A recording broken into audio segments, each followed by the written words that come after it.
Yoga teachers, did you leave your yoga teacher training confused on how to sequence? Are you spending hours sequencing your classes to then doubt if your class is even good enough? In this video, I'll be sharing 5 easy steps for sequencing your yoga class.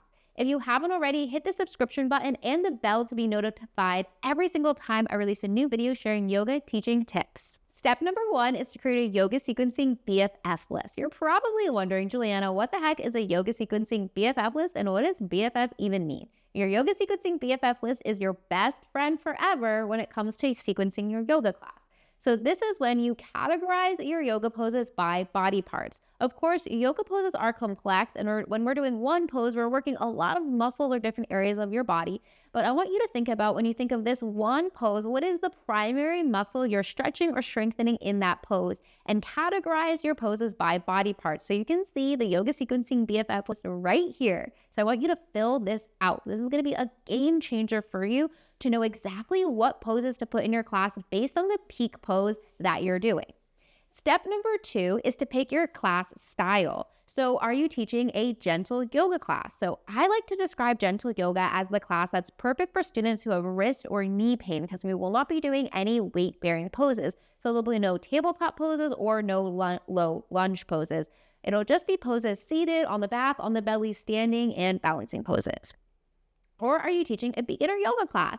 A beginner yoga class is perfect for yoga students who are new to yoga and need to actually be taught how to do all of the basic yoga poses and yoga terms. Or are you teaching a slow flow or all levels or mixed levels class? This is the class that's perfect for when you're teaching all levels. Is it students who are new to yoga, more experienced people? So this is that all levels class. How do you teach to students of that ability and still give a different levels and different abilities and still give everyone a challenge? How do you make your class challenging yet still accessible?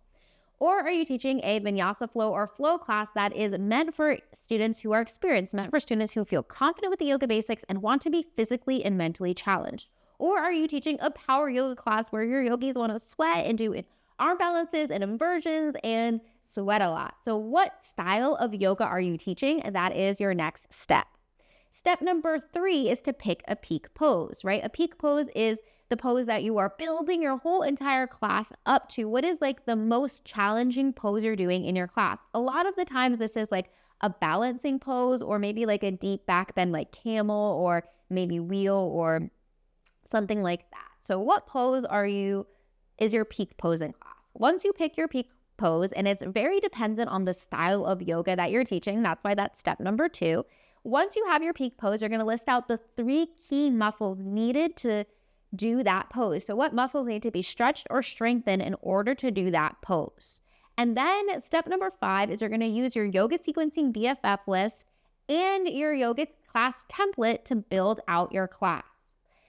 So what you're going to do is, once you know all of that, the first step when you're using it is to do a brain dump. Go into your yoga sequencing BFF list under the key muscles and dump out all of the poses that you potentially could do for that class style.